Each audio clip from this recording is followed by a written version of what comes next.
नमस्कार, शासन पक्ष में आपका स्वागत है। मैं हूं आपके साथ डीपी ओझा। मैं इस समय मौजूद हूं वार्ड नंबर 61 करावल नगर के अंकुर इंक्लेव में, जहां नगर निगम द्वारा कूड़े के ढेर बनाया जा रहा है। इसी पर बात करने के लिए हमारे साथ मौजूद हैं आम आदमी पार्टी के राष्ट्रीय संयुक्त सचिव और वार्ड अध्यक्ष जितेंद्र बंसल जी। चला रही है, वहीं आपके वार्ड में एक खतर कूड़े के ढेर बनाए गए हैं। ये कूड़े का ढेर आप देख ही रहे हैं।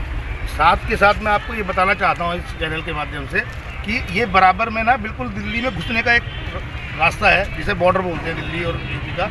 उसके साथ साथ जब आप बॉर्डर में एंट्री कर रहे होते हैं, वहाँ भी एक खत्ता पहले से तैयार हो चुका है, क्योंकि भाजपा की सरकार वहाँ भी है और हमारे यहाँ भी भाजपा शासित एमसीडी रही है लगातार, और अब भी भाजपा ही एमसीडी के अधिकारियों के द्वारा एमसीडी चला रही है। उसी का एक प्रारूप ये भी है कि जब आप वहाँ से घुसोगे तब भी खत्ता है और जब घुस जाओगे तब भी खत्ता है। तो मैं कह रहा हूँ कि दिल्ली जहाँ पे ये कह रहे हैं कि 16 पहले बाढ़ बना चुके हैं, पता नहीं 17, 18, 19, 20 कहाँ बन चुके होंगे, लेकिन करावल नगर विधानसभा का दुर्भाग्य है कि यहाँ पे पहले तो सफाई के नाम पे इन्होंने कभी कुछ किया ही नहीं, ऊपर से ये इन्होंने इनाम दे दिया करावल नगर विधानसभा की जनता को। और ये जल्दी देख लीजिएगा आप कि जैसे भलतवा डेयरी पे जहाँ भी कहीं बने हुए हैं, उससे भी बड़ा पहाड़ बन के तैयार हो जाएगा। जनता इंतजार में है, चुनाव आने दीजिए, इसका पता चल जाएगा। जनता कई बार पुकार लगा चुकी है एमसीडी के अधिकारियों से, और एमसीडी के जो इससे पहले निगम पार्षद रहे हैं सबसे कह चुके हैं, लेकिन जब उन्हें बनाना ही है तो वो क्यों रोकेंगे इस काम को। उन्होंने तो कोई ऐसी चीज़ आज तक कोई करावल नगर को ऐसी उपलब्धि तो दी नहीं जिसके लिए हम ये कह सकें कि भाई उन्होंने कोई सेंट्रल स्कूल ला दिया हो, कोई बड़ा स्कूल बना दिया हो, कोई एमसीडी का स्कूल एयर कंडीशनर कर दिया हो बच्चों के लिए, चाहे कोई हॉस्पिटल बना दिया हो। लेकिन हाँ, खत्ता तैयार कर रहे हैं ताकि हम लोग बीमार हों, और यहाँ से कहीं भी जाने के लिए हमारे पास ये सुविधा भी नहीं है कि कोई अच्छी हॉस्पिटल में हम लोग पहुँच जाएंगे। मैं अक्सर सुनता हूं कि वो लोग कहते हैं कि हमने बहुत काम किया है, लेकिन मैं उनसे ही पूछना चाहता हूं कि जहां तक मैं जानता हूं कि हमारे यहाँ से जो विधायक है, माननीय जो हमारे विधायक हैं, वो पिछले 25-26 साल से लगातार विधायकी कर रहे हैं। अगर 25-26 साल की विधायकी में ये इनाम मिलना है और ये काम होता है, तो फिर इसका मेरे पास कोई जवाब नहीं है। इसका जवाब वही दे सकते हैं कि उन्होंने क्या काम किया। तो लगता है कि चुनाव में आपकी जनता इसका करारा जवाब देगी। ये आपको पहले ही जो कुछ महीने पहले ही जो है जनता बिल्कुल मन बना के बैठी हुई है। इसी के डर से भाजपा शासित एमसीडी ने चुनाव रुकवा लिए, और अभी भी जो है केंद्र सरकार से मैं तो यही अपील करूंगा कि जल्द से जल्द चुनाव करा दें, क्योंकि इससे आम जनता का बहुत नुकसान हो रहा है। बहुत सारी चीज़ें ऐसी होती हैं, बहुत सारी सहूलियतें ऐसी होती हैं जो जनता को एमसीडी के द्वारा ही मिलती हैं। बहुत सारे काम होते हैं जो गरीब जनता एमसीडी के द्वारा करा पाती है, वो सारे काम ठप पड़े हुए हैं। अधिकारी किसी की सुनते नहीं है।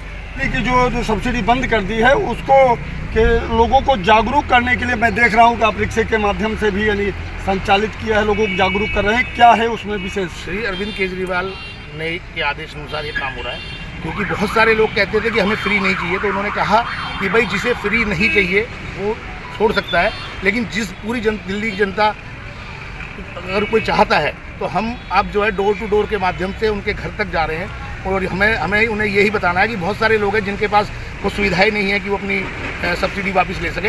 तो हम खुद उनके घर जा रहे हैं उनके आदेश अनुसार, और घर घर जाकर हम लोगों को जागृत कर रहे हैं और उन्हें बता रहे हैं कि अगर वो नहीं कर पा रहे हैं तो ये काम उनका हम अपने माध्यम से करें। बहुत लोग ऐसे हैं कि जो शिक्षा से सुबह निकलते हैं, शाम को घर आते हैं, उनको जानकारी मोबाइल से नहीं मिल पाती है। हमारा काम है जिनके पास व्हाट्सएप के माध्यम से हम ये कर पाए तो वो करेंगे।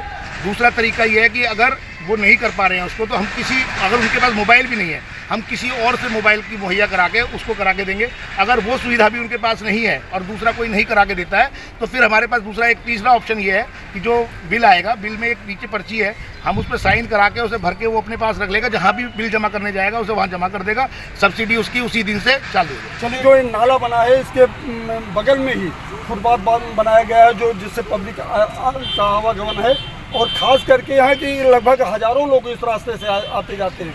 यहाँ लाइट की व्यवस्था नहीं है। मैं आपको इस रोड की एक बात बता देता हूँ कि ये कमल विहार, अंकुर एनक्लेव, और ये सीधा रास्ता निकलता है सरदार पटेल स्कूल के सामने जो चौक है वहाँ, और ये एक ऐसा रास्ता है कि अगर इसको सही से यूज़ किया जाए तो पब्लिक को बहुत सहूलियत मिल सकती है।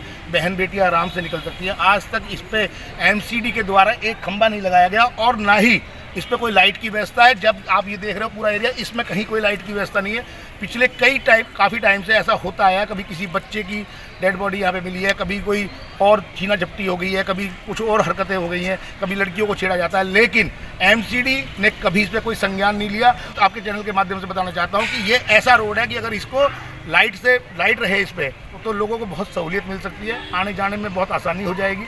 लेकिन एमसीडी ने आज तक इस पर कोई काम नहीं। मैं जनता से यही अपील करना चाहता हूँ कि एक बार आपने दिल्ली सरकार का काम देखा है, 3 बार आपने हमें बार मौका दिया सेवा करने का, एक बार श्री अरविंद केजरीवाल को और आम आदमी पार्टी को निगम में लेके आए और आप देखिएगा कि जिस तरह से श्री अरविंद केजरीवाल ने दिल्ली में भ्रष्टाचार की बिल्कुल सफाई कर दी है, उसी तरह से निगम में भ्रष्टाचार बिल्कुल खत्म हो गया। जितेंद्र बंसल जी ने अभी बताया कि दिल्ली में 16 कूड़े के पहाड़ बना दिए हैं और इससे भी ज़्यादा वो बनाने जा रहे हैं। और मैं लोगों को यही कहना चाहता हूँ कि जागरूक बनिए और अपनी जिम्मेदारी को समझिए। ये देखिए अंकुर इंक्लेव में इतना कूड़े का पहाड़ बना दिया है, लोगों का यहाँ जीना मुहाल हो गया है। और आपको नहीं लगता कि करावल नगर के लोगों का जीवन नरक में होने जा रहा है? बिल्कुल नरक में हो रखा है और इतनी बीमारियां लोगों के साथ फैली हुई है। ना यहाँ पर विधायक कोई संज्ञान लेता है, ना कोई अधिकारी संज्ञान लेता है। हम कितनी कॉल करते, कितनी उन्हें संज्ञान लिख के भेजते, लेकिन कोई कार्रवाई नहीं है। हम तो नरक में जीवन व्यतीत कर रहे हैं। इंक्लेव के अंदर इतना गंदगी फैली हुई है, कूड़े के 2 ढेर बने हुए हैं, एक नानक डेयरी के पास में, एक अंकुर इंक्लेव में, जहाँ की लोगों के जो है हर घर के अंदर कोई डेंगू का पेशेंट है, कोई टाइफाइड का, कोई मलेरिया का। पूरे अंकुर इंक्लेव में हर घर के अंदर बीमारियाँ फैली हुई हैं, लोगों को जीना दुश्वार हो गया है। वहीं बगल में पार्क है, लोग पार्क में भी नहीं आ पाते क्योंकि सुबह उनको पार्क की सुगंधी से ज़्यादा लोगों को गंदगी वहाँ पे महसूस होती है। बहुत गंदा माहौल है। मेरी सभी से प्रार्थना यही है कि इस कूड़े के ढेर को बंद करें और